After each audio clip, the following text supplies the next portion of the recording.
నమస్తే. ప్రస్తుతం మనతో పాటు ప్రముఖ డైరెక్టర్ అలాగే సినీ రాజకీయ విశ్లేషకులు గీతా కృష్ణ ఉన్నారు. ఆయనతో మాట్లాడదాం. Hi sir. Hi sir. Pavan Kalyan ని అంటే కావాలనే టార్గెట్ చేస్తున్నారని కొంతమంది అంటున్నారు. కానీ కావాలనే హిందూ మతాన్ని ముందుకు తీసుకెళ్తున్న వ్యక్తిలాగా అంటే సనాతన ధర్మం ఈయననే తీసుకొచ్చినట్టు, అసలు ముందు ఎవరికి తెలియనట్టు సనాతన ధర్మం ఇంత మాట్లాడుతున్నాడు ఎందుకు అని చెప్పేసి కూడా చాలా మంది విమర్శిస్తున్నారు.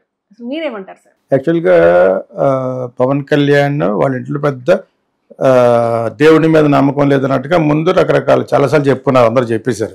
వాళ్ళ ఫాదర్ అది ఎందుకు చెప్పాడు, అసలు సందర్భం వచ్చినా కూడా తన తండ్రి మీద అలా చెప్పడం గల కారణం నాకు తెలియదు. మరి హారతి ఇవ్వడానికి ఎవరో వెళ్తే వాళ్ళ అమ్మ వెళ్తే దాంట్లో సిగరెట్ వెలిగించుకుంటాడట. అది ఎంత దరిద్రమైన భావం ఇస్తారు ఫాదర్ మీద. నాకు తెలిసి వాళ్ళ ఫాదర్ దేవుడిని నమ్మకపోయినా కూడా కొన్ని సిద్ధాంతాలు ఉన్నాయని బట్టి నాకు తెలుసు. ఇంకా ఇతనికే ఫ్యాన్స్ కొత్తలో వచ్చిన సినిమాలు వచ్చినాయి కదా, తమ్ముడు, ఆ టైంలో ఇంకా పొలిటికల్ ఎంట్రీ ఇవ్వలేదు. ఇంకెతను ఆ పైకి వెళ్ళి పడుకున్నవాడు అతను జనరల్గా రిలాక్స్ అయ్యి అయిపోయి ఉంటాడు మనుషుడు. నా దగ్గర వచ్చినప్పుడు ఎంత తెలియదు నాకు, కానీ అంత లోతుగా తెలుసు. ఇంకోటి క్రిటిసైజ్ చేసి ఆ టైప్లో ఉండేది అన్నమాట. ఆ డైరెక్టర్ ఆడే నన్ను అన్నాడు అట. నేను పరిచయం చేసిన ఒక అతనికి ఆడి పేరు ఎదుగులే కానీ అన్నసరం. సో వీళ్ళిద్దరూ ఆడుకున్నారట. నా దగ్గర నేర్చుకుంటాకు వచ్చి నా దగ్గర నాకు ఇంకా పీకుతున్నారు అనమాట. నేను ఎలాగ ఉంటాను, నువ్వు నా దగ్గరికి ఎందుకు వచ్చావు? సో ఆ టైప్ నేను వదిలేసాను. కుర్రోడు కదా అయిపోయింది, నాకంటే 10 ఏళ్ళు చిన్నవాడు అని వదిలేసాం.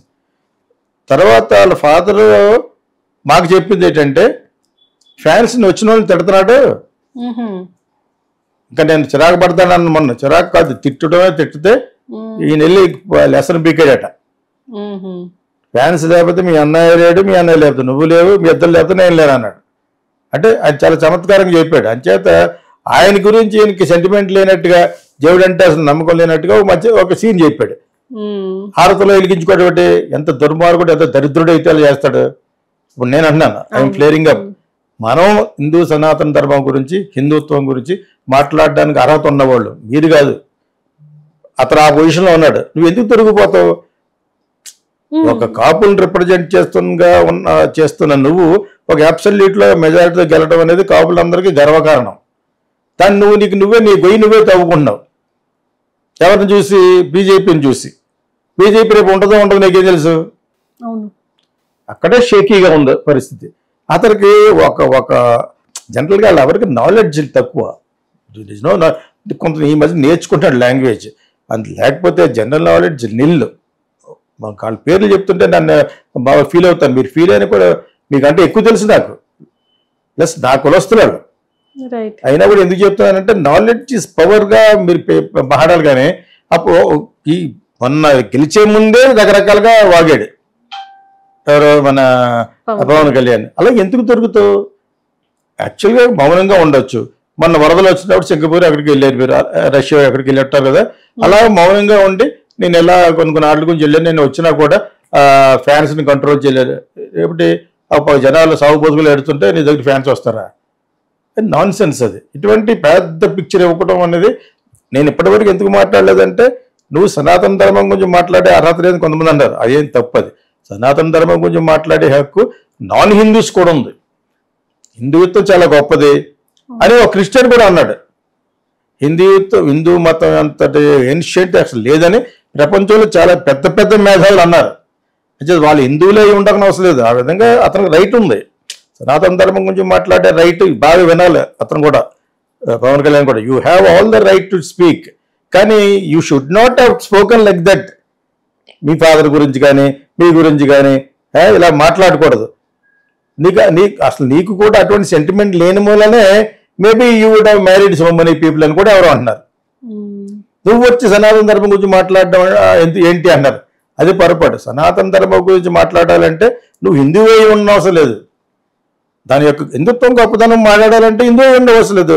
జీసస్ క్రైస్ట్ గురించి బాగా మాట్లాడాలంటే క్రిస్టియన్ అయితే ఉండవసరం లేదు కదా. జీసస్ క్రైస్ట్ చూడగానే ఏటి ఎందుకు వస్తుంది మనకి? సిలువ వేస్తారా? అంచేత ఎవరైనా మాట్లాడచ్చు. నీకు ఏం అధికారం ఉందని అంటానికి లేదు. కాకపోతే ఇక్కడ ఈ సెంటిమెంట్ నీ పెట్టింది ఎవరు? రోజుకో మాటలు మాట్లాడే చంద్రబాబు నాయుడు. ఓకే, దీన్ని ఆధారంగా తీసుకుని నీకు ఏదో మైలేజ్ రావాలి, మంచి పొలిటికల్ మూమెంట్ వచ్చినప్పుడే జనరల్గా ఇటువంటివి చేస్తూ ఉంటారు, సేవ చేయటం అని, సనాతన ధర్మం అని, అదని. నువ్వు ఆ విధంగా ఇంకా దొరికిపోయావు. నిజంగా సనాతన ధర్మం గురించి శ్రద్ధతోటి హృదయపూర్వకంగా మాట్లాడే వ్యక్తి అయితే మీ క్యారెక్టర్లు అలా ఉండుంటావు. ముందు హారతుల సిగరెట్ వెలిగించుకోవడాలు, నువ్వు ఎక్స్ప్లెయిన్ చేయని నీ మ్యారేజ్ అఫైర్స్ అవి ఎలా ఉండవు. దాని గురించి ఎప్పుడు ఎందుకు మాట్లాడటం అంటే అడిగినోడు దుర్మార్గుడు, ఎవరో జగన్ మాట్లాడితే నీ పెళ్లి గురించి మాట్లాడుతున్నాడు. అది కాదు, నీకు అంతరాత్మ ఉంటుంది కదా, నీకు కూడా ఆంతర్యం ఉంటుంది. కాబట్టి you should also give a proper ఒక కరెక్ట్ ఆన్సర్ ఇవ్వాలి. ఎక్స్ప్లనేషన్ ఇస్తే జనాలు నమ్ముతారు. అయినా కూడా నీకు సపోర్ట్ ఉందంటే that is because of your community. నీ కమ్యూనిటీలో ఇంకెవరు లేక నీకు సపోర్ట్ చేయాలని పెట్టుకుని హృదయపూర్వకంగా ఈసారి చేశారు, బాగా చేశారు. అంతకుముందు ఎందుకు చేయలేదు 10 సంవత్సరాలు అంటే వాళ్ళు ఇంకా ఆలోచించుకున్నారు. వాళ్ళ అన్నయ్యలాగే పార్టీలో వేరే కలిపేస్తాడరా అని అప్పుడు అవ్వలేదు. కానీ 10 సంవత్సరాల్లోనే ఇతని యొక్క పాలన యొక్క దుర్మార్గత బయట పడిపోవడంతో జగన్ బ్యాట్ వల్ల గెలిచారు, అబ్సల్యూట్ గా గెలిచారు. అంటే దాంట్లో ఏమైనా కుట్ర ఉందో లేదు, నేను ఇప్పటి వరకు కూడా నాకు కూడా పూర్తి నమ్మకం లేదు. అబ్సల్యూట్ గా గెలవడం ఇంపాసిబుల్. అది అదేవిధంగా చంద్రబాబు నాయుడుకి అన్ని సీట్లు వచ్చేయడం అనేది ఇంపాసిబుల్. అర్థమైనప్పుడు మీకు. సో ఇవి అందరికీ తెలిసిన నిజాలు. ఇప్పుడు ఏం చేయలేము కాబట్టి మోడీ గారు కూడా ఎందుకు ఏం చేయలేడు, ఏదో విధంగా అక్కడ ఉన్న పడిపోతున్న ఆ గవర్నమెంట్కి ఈయనను బీహార్ చీఫ్ మినిస్టర్ కాపాడారు కాబట్టి నితీష్ కుమార్ చంద్రబాబు నాయుడు. అక్కడ కూడా వాళ్ళకి వాయిస్ లేదు. ఓ పక్కన రాహుల్ గాంధీ పెరిగిపోతున్నాడు. మనం ఎన్ని ఎందుకు మాట్లాడుకోవాలి? జనరల్గా మన పరిస్థితి ఏంటి, ఆ పక్క రాష్ట్రం పరిస్థితి ఏంటి, తర్వాత నేషనల్ గవర్నమెంట్ పరిస్థితి ఏంటి, అంతే కదా. ఈ మూడు కూడా తెలియకుండా మనం బతికేస్తున్నాం అంటే అది చాలా వేస్ట్ అది life. You should know what is happening in centre, what is happening in neighbouring స్టేట్లో. తమిళనాడులో ఏం జరుగుతుంది, కేరళలో ఏం జరుగుతుంది, కర్ణాటకలో ఏం జరుగుతుంది, మన ఆంధ్రప్రదేశ్లో ఏం జరుగుతుంది, మన తెలంగాణలో ఏం జరుగుతుంది, అవి డెఫినెట్గా తెలుసుకోవాలి. ఇతను మాట్లాడే మాటలకి పొంతన లేదని చెప్పేసి, ఎందుకు ఎవ్రీథింగ్ ఈజ్ రికార్డెడ్ కాబట్టి సోషల్ మీడియా నువ్వు అన్న మాటల్లో కొడితే వచ్చేస్తాయి. సోషల్ మీడియా పుట్టినప్పటి నుంచి నువ్వు పాలిటిక్స్లో రావాలనుకుని 10 సంవత్సరాలు రాలేక తర్వాత కష్టపడి వచ్చావు. సరే, ఏదైనా పొలిటికల్ బస్ ఏర్పడుతున్నప్పుడు దాన్ని అవకాశం తీసుకోవడం కోసం ఈ సనాతన ధర్మం పాయింట్ పట్టుకొచ్చావు. వాట్ ఈజ్ సనాతన ధర్మ? First you should tell that. నాకు అర్థమైంది ఇదని నువ్వు చెప్పాలి. ఓకే, సనాతన ధర్మ ఒక లడ్డులో ఉందా, మిగతా అంట్లో లేవా? అన్యమతస్తులు ఉద్యోగంలో పెట్టకూడదనేది లేదా? అది ఎందుకు ఆర్డర్? వాళ్ళ ఓట్లు పోకూడదు. యాక్చువల్గా జగన్ని వెళ్ళొద్దని అధికారం ఎందుకు లేదంటే దానికి వచ్చిన చట్టం ఉంది, ఓకేనా. కానీ నేనేమన్నానంటే జగనే కాదు, ఎవరూ వెళ్ళకూడదు. అన్యమతస్తులు వెళ్ళొచ్చు, దర్శనానికి వెళ్ళొచ్చు. ఎప్పుడు ఒక సెపరేట్ ఎంట్రీ పెట్టాలి. ఎవరి జేబులో బాగుంది ఏం చేసి మనకి ఆ చెకింగ్ కూడా బాగా జరగదు. అక్కడ హిందువుల్ని చెక్ చేయాలి, క్రైస్తవుల్ని, మహోదీయుల్ని అందరూ కూడా సెపరేట్గా పెట్టాలన్నాను. ఆ సెపరేషన్ ఎందుకంటే ఉండాలి, పరిస్థితి బాగోలేదు, దేశంలో పరిస్థితి బాగోలేదు కాబట్టి అది ఉండాలంటున్నాను. సో నువ్వు వాటి గురించి ప్రాక్టికల్గా మాట్లాడాలి. కానీ ఒకసారి సెగోవెరా అంటావు. What is Che Guevara's ideology? Tell me, చెప్పండి. నువ్వు ఒకసారి మాట్లాడితే జగన్ మీద దుమ్మెత్తిపోయటం అనేది నాట్ కరెక్ట్. అది ఆల్రెడీ చచ్చిన పావం, ఫినిష్డ్. మీరు దాని గురించి మాట్లాడటం మీకేం వస్తుంది? మీకు పేరు వస్తానా? గెలిచే వరకు అబద్ధాలు ఆడి గెలిచారు. మీకు అతను కూడా మంచోడు కాదు కాబట్టి అతను నిర్వీర్యం చేసి మీరు గెలిచారు. మీరు నిజంగా బాగా గెలిచే ఉద్దేశం ఉంటే 10 సంవత్సరాలు ఎందుకు వెళ్ళలేదు? అదేవిధంగా చంద్రబాబు నాయుడు 23 సీట్లు ఎందుకు వచ్చినాయి? చరిత్రను మర్చిపోకూడదు. వెనక్కి చూసుకుంటే అన్నీ కనపడుతూ ఉంటాయి. సో అవి మర్చిపోకుండా ఇప్పుడు ఏదో మాట్లాడేస్తాడు. చాలా అసహ్యంగా ఉంది. అతను అదేదో డ్రెస్ వేసుకుని మాట్లాడతాడు కదా, మాట్లాడుతుంటే ఎలాగనిపిస్తుంది అంటే వాట్ ఈజ్ ఈ ట్రైంగ్ టు టెల్? హిపోక్రసీలా ఉంది, హైయెస్ట్ రేట్ ఆఫ్ హిపోక్రసీ. ఇప్పుడు ఎవరంటే మన రాష్ట్రంలో పవన్ కళ్యాణే. నువ్వు ఇప్పటికైనా కరెక్ట్గా ఒక ప్రెస్ మీట్ పెట్టి నేను మా ఫాదర్ గురించి వాళ్ళ గురించి మాట్లాడడం కరెక్టే. ప్రతి మనిషిలోనూ ఒక చేంజ్ ఉంటుంది. నేను చేంజ్ ఏం చెప్పిపోని. వెబ్ సిరీస్లో ఒక రూల్ ఒకటి ఉంటుంది. మీకు చాలామంది సినిమా వాళ్ళ గురించి చెప్తున్నాను. వెబ్ సిరీస్లో 10 ఎపిసోడ్లు ఉన్నాయనుకో, ఫస్ట్ ఎపిసోడ్లో నువ్వు చాలా మంచి అబ్బాయి, 3rd ఎపిసోడ్ కల్లా నువ్వు విలన్గా మారిపోతావు. విలన్గానో ఇంకొక వేరేగా మారుతావు. ఎందుకంటే దాని క్యారెక్టర్ ఆర్క్ అంటారు. ఫర్ ఆల్ ఫిల్మ్ మేకర్ చాలామంది తెలియదు ఈ విషయం. ఓకే, క్యారెక్టర్ ఆర్క్ అంటే ఏంటి? ARCH. లాస్ట్కి వచ్చేటప్పటికి ఫస్ట్ ఉన్న క్యారెక్టర్లు మారుతూ ఉంటాయి. వాళ్ళ యొక్క దృక్పథాలు, యాటిట్యూడ్లు మారుతూ ఉంటాయి. ఆ విధంగా నువ్వు క్యారెక్టర్ ఆర్క్లకి చెప్పొచ్చు. నువ్వు నేను అలాగన్నాను, నన్ను నేను తెలుసుకున్నాను, నేను చాలా పుస్తకాలు చదువుకున్న తర్వాత మీరు అనుకున్నట్టు 2 లక్షల పుస్తకాలు కాదు, నేను 2 లక్షల రూపాయల పుస్తకాలు అన్నాను తప్పితే 2 లక్షలు కాదు అని ఇటువంటి అన్ని క్లారిటీ ఇచ్చేసుకోవాలి. ఇచ్చేసుకుని ఇప్పుడు నేర్చుకున్నాను. నాకు ఒక 2-3 గురువులు నాకు ఎక్స్ప్లెయిన్ చేశారు. అసలు పాలిటిక్స్లో వెళ్ళినప్పుడు నువ్వేమేమి చేయగలవు అని చెప్పేసి నేను అతనికి ఐడియా ఇస్తాను. అలా చెప్పిన రోజున నువ్వు క్లీన్ అయిపోతావు. మనం క్లీన్సింగ్ చేసుకోవాలి. రూమ్ కడుకుంటా చేస్తావా, లైజన్ వేస్తావా, ఆ విధంగా మనం కూడా ఒక ఇది should కమ్అట్ with a clean mind. నువ్వు నిజంగా నిబద్ధతతో ఉంటే అక్కడ ఒక మాట అంటావు, ఇప్పుడు ఒక మాట్లాడు పెద్ద షేక్ అయిపోతుంది. But what are you talking అంటే సనాతన ధర్మం గురించి ఇక వినేవాళ్ళు ఎవరు తెలియదనా? నువ్వు మాట్లాడిన మాటలు ఎవరికి తెలియదనా? నీ గురించి చెప్తున్నాను. అది ఐ డోంట్ కేర్. నాకు స్టేట్ గవర్నమెంట్ ఎవరో ఏం చేయనవసరం లేదు. ఓకేనా? With my ideology I will make it and I can even I'm making a very big project on India. దానికి మోడీ గారు హెల్ప్ చేయాలి, సోనియా గాంధీ హెల్ప్ చేయాలి, రాహుల్ గాంధీ హెల్ప్ చేయాలి, వీళ్ళందరూ హెల్ప్ చేయాలి. కాబట్టి అంత డిలే అయింది. I use to have an office in Delhi. My country India time capsule Indus valley civilization నుంచి ఇప్పటి వరకు మోడీ గారి వరకు ఒక చరిత్రని ఒక దాంట్లో బంధించి చేసేదే టైం క్యాప్సుల్. క్యాప్సుల్ అంటే మింగేది, అందులో పెట్టేది అనమాట. అది చేయాలని పూనుకున్నాను. నా చచ్చిపోతే ఏ కాలంలో చేయలేని తెలియదు, కానీ అది చేయడానికి 150 కోట్లు 200 కోట్లు కావాలి. అన్ని స్టేట్ల గురించి చేయాలి. మొత్తం 75 గంటల సినిమా అది. నా గురించి చాలామంది తెలిసిన వాళ్ళు తెలుసు ఆ విషయాన్ని. ఓకే, నేను కూడా చాలా నేర్చుకున్నాను. నేను హిస్టరీ స్టూడెంట్ని మెడ్రాస్ క్రిస్టియన్ కాలేజీలో. ఓకే, రోమిలా థాపర్ కాంచి మొత్తం ఇండియన్ హిస్టరీ, రష్యన్ హిస్టరీ అంతా చదివాను. స్టిల్ నాకంటే మంచి మంచి హిస్టోరియన్స్ ఉన్నారు. నాకంటే 100 రెట్లు బాగా తెలిసి ఉండాలి. వాళ్ళందరూ నేను ఇప్పుడు కొనుక్కోవాలి, హైర్ చేయాలి. ఎవ్రీ స్టేట్ ఎప్పుడు అవతరించిందో ఇప్పటి వరకు తీయగలగాలి. నేర్చుకోవడం తప్పే ఉంది, ఆ విధంగా నేర్చుకో. అంతేగాని ఏదో మాట్లాడేస్తున్నట్టుగా అనిపిస్తుంది. What are you talking? ఎవరెవరు ఏ ట్వీట్ చేస్తారో ఆ ట్వీట్ యొక్క అర్థం కూడా నీకు సరిగ్గా చెప్పట్లేదు. నీకు తెలియదంటే మళ్ళీ కోపం వస్తుంది కాబట్టి అలా అంటలేదు తప్పితే ఆ ట్వీట్ ప్రకాష్ రాజ్ ట్వీట్లో అర్థం ఏంటి? వాడు ఎవడో తమిళ్లో బచ్చగాడు ఎవడో ఒక ఆర్టిస్ట్ ఉన్నాడు కార్తీ, వాడు అన్న దాంట్లో ఏదో సరదా అన్నాడు, కావాలా పేరు ఎద్దు పోగొట్టుకుంటాడు. కానీ ఆడికి గుర్తుండాలి ఈ టైంలో పవన్ కళ్యాణ్ అంటే నా సినిమాకి దెబ్బ వస్తుంది. అలా ఏమి రాలేదు, ఆ సినిమా బాగుందట యాక్చువల్గా ప్రస్తుతానికి, రివ్యూ ఇస్ గుడ్. సో దీన్ని ఉపయోగించుకుని అక్కడ శ్రీమాన్ అన్న ఒక పొలిటీషియన్, అతను కొంచెం ఇలా రెబల్లా మాట్లాడుతూ ఉంటాడు. అతను కూడా చాలా బాగా మాట్లాడాడు. ఈ కార్తీయాళ్ళు మాట్లాడి మళ్ళీ క్షమాపణ ఎందుకు కోరాడు అని తమిళన్స్ గెడుతూ ఉంటారు అనమాట. వాళ్ళకేదో సమస్య కావాలి అంటే అతనికి వాళ్ళ సినిమా ఏదో రిలీజ్ అవుతుంది, సూర్య అని వాళ్ళందరూ కలిసి వాళ్ళు అలాగే ఉండాలి, ముందు అనకూడదు, అన్న తర్వాత సర్దుకోవాలి, ఇలాగ క్షమాపణ కోరడమే కరెక్ట్ అని చాలా బాగా మాట్లాడాడు ఆయన. శ్రీమాన్ అని ఒక ఆయన ఎస్పైరింగ్ పొలిటికల్ పార్టీ అనమాట. ఓకేనా? సో ఇవన్నీ కూడా ఒకేసారి ఎందుకు చెప్పానంటే నువ్వు ఎందుకు తావిస్తున్నావు వీళ్ళందరికీ. ప్రకాష్ రాజ్ మాట మీద మాటి రేపొద్దున తొండం బుదిరి ఊసరవులు అయిపోయి నువ్వు బ్యాడ్ అయిపోతావు. ప్రకాష్ రాజ్ హీరో అయిపోతాడు ఇప్పుడు. చెప్పలేదు అది ఎవడ తమిళని పెట్టాడు, నువ్వు పవన్ అంటే నువ్వు పవన్ కళ్యాణ్ లేదు, నేను ప్రకాష్ రాజ్. అంత అవసరం నువ్వు 100 కోట్లు తీసుకుంటావు, అతను 1 కోటి రూపాయలు తీసుకుంటావు సినిమాకి. అదే నీకంటే 100 రెట్లు తక్కువ రెమ్యునరేషన్లో. నువ్వు ఎందుకు వాళ్ళకి అవకాశం ఇస్తావు? ఇగ్నోరెన్స్ అనేది ఎవరైనా ఇగ్నోర్ చేసావు అనుకో అసలు నువ్వు ఇంకా పైకి వచ్చేస్తావు. నువ్వు మాట్లాడే సనాతన ధర్మం గురించి నాకు కూడా రైట్ ఉంది, అది నీకు కూడా రైట్ ఉందని నువ్వు మాట్లాడేటప్పుడు ఒక ప్రిపేర్ చేసుకురా. నేను అంతకుముందు ఇవన్నీ ఎందుకు చెప్పానంటే అది మా ఫాదర్ క్యారెక్టర్, నా క్యారెక్టర్ ఏం కాదు కదా, అది మా అన్నయ్య క్యారెక్టర్, ఇది నాగబాబు క్యారెక్టర్. నా క్యారెక్టర్ నేర్చుకునే తత్వం ఉంది, ఇప్పుడు నేర్చుకున్నాను, మారాను. సో వెంకటేశ్వర స్వామికి ఏం జరిగినా కూడా నేను తట్టుకోలేను. ఎక్కడికి వెళ్ళిపోయి ఉండదు, ఎక్కడికో వెళ్ళిపోయి ఉండేవాడు. నేను నీ మంచి కోసం చేస్తున్నాను.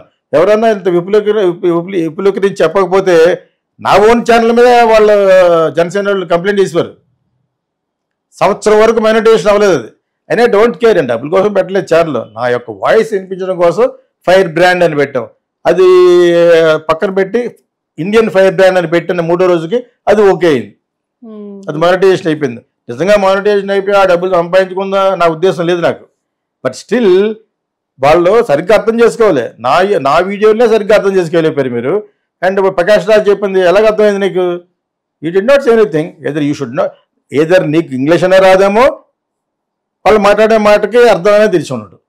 నేను ఇలా ఎందుకు అన్నానంటే వాట్ ఆర్ యూ టాకింగ్, ఒడిగిపోతున్నావు, what are you talking, not correct. అది ఎందుకంటే నీకు ఇంకా చాలా బ్రైట్ ఫ్యూచర్ ఉందని నేను అనుకున్నాను.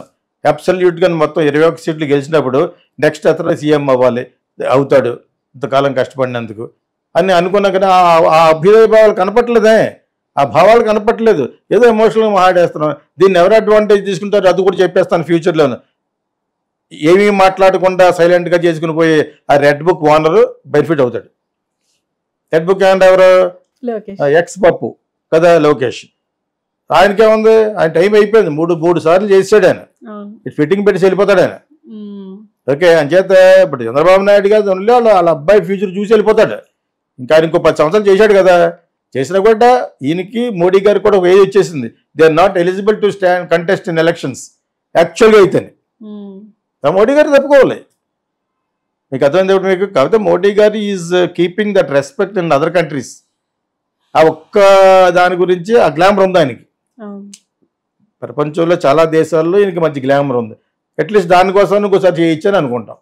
అది తప్పితే మన దేశం యొక్క పరిస్థితి కూడా బాగుండాలి, మన రాష్ట్ర పరిస్థితి కూడా బాగుండాలి.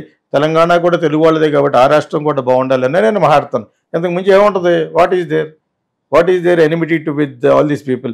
పవన్ కళ్యాణ్కి ఎస్పెషల్లీ చెప్పడం గల కారణం అంటే ఎప్పుడో ఒకసారి వాళ్ళకి 45 నా దగ్గర వచ్చాడు కాబట్టి, చిరంజీవి బ్రదర్ కాబట్టి వాళ్ళకి కొంచెం లెస్ నాలెడ్జ్, దాన్ని పెంపించుకోవాలి. You have to improve it. నేనంటాం కాదు, యూ ఓన్లీ స్టడీడ్ ఇంటర్మీడియట్. ఆయన సీఏ చదివినా కూడా ఆయన మాటలు కూడా పెద్ద స్ట్రాంగ్గా ఉండవు. కొద్దిగా ఫికల్ మైండెడ్గా ఉంటే నాగబాబు. అటు ఓవరాల్గా ఏమనుకుంటాం, you people are not very knowledgeable అనుకునేవాడిని నేను. దాన్ని మీరు పెంపొందించుకోవచ్చు, అలా ఉండిపోదు కదా. నాలెడ్జ్ 2 రకాలు. బైబర్త్ వస్తూ ఉంటుంది తల్లిదండ్రుల ద్వారాను, నువ్వు పెరిగిన పెంపకం ద్వారా వస్తూ ఉంటుంది.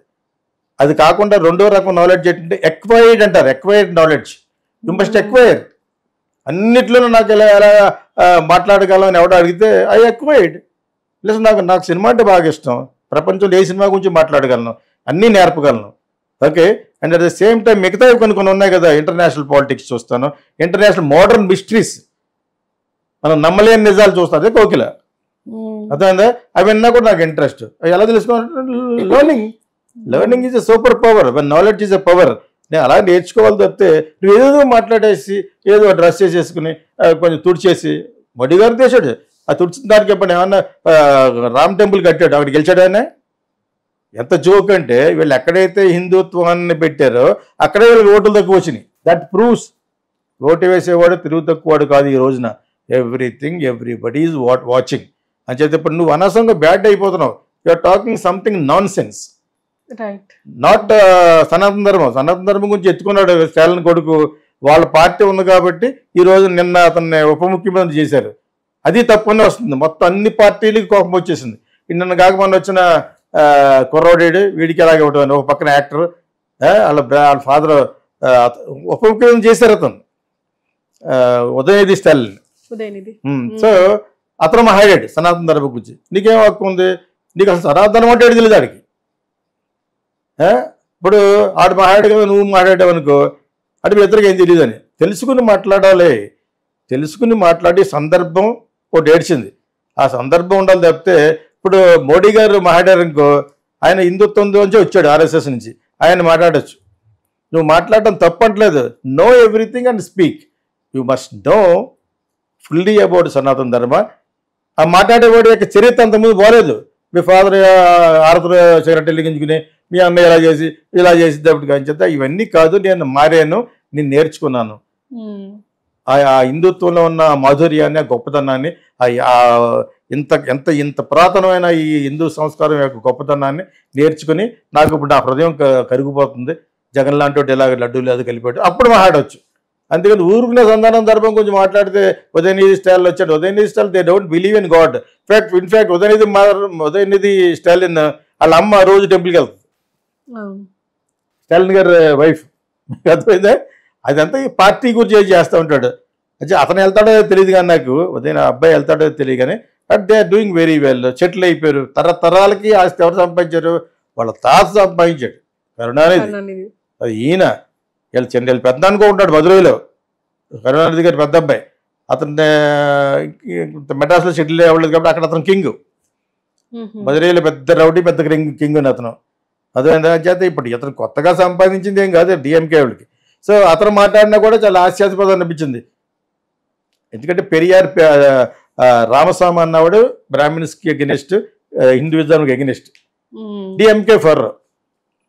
మీకు అర్థమైందా? అది ఆ పాలిటిక్స్ మాట్లాడినప్పుడు అతనికి ఏదో పేరు వచ్చేయాలని సనాతన ధర్మం అని అన్నాడు. ఏమొచ్చి నీకు ఏం తెలుసు సనాతన ధర్మం యొక్క గొప్పతనం? భారతదేశంలో పుట్టిన హిందుత్వంలో ఉన్న మాధుర్యాన్ని, అంత గొప్పతనాన్ని నీకేం తెలుసు అన్నాను. తెలిసిన వాడు ఏదో నువ్వు అలా మాట్లాడు. ఎవరో ఉదయనిధి మాట్లాడు, పవన్ కళ్యాణ్ మాట్లాడు. What do you know? Okay, తెలియకపోయినా మాట్లాడచ్చు అని చెప్పాను కదా. But the history shows your father lit cigarette in that హారతి. మొన్న క్యాంపెయిన్లో కూడా జగన్ దుమ్మెత్తిపోయడమే ఇదిగా.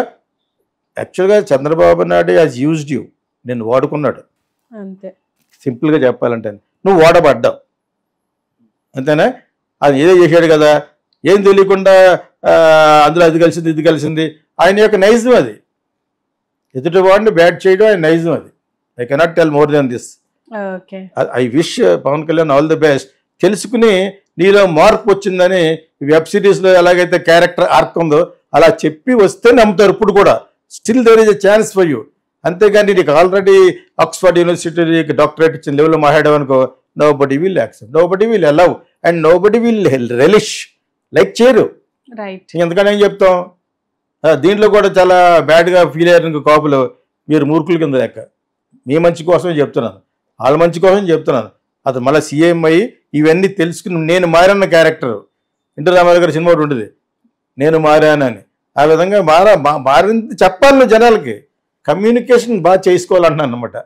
ఊరుకునే సందర్భం మాడు ఏదో క్లాత్ వేసేసుకుని దింగి పైకి కట్టుకుని తూటి చేయడం. ఎవడు చేయడు? మోడీ చేసాడు ఏరటం. అందుకే అన్నాక మన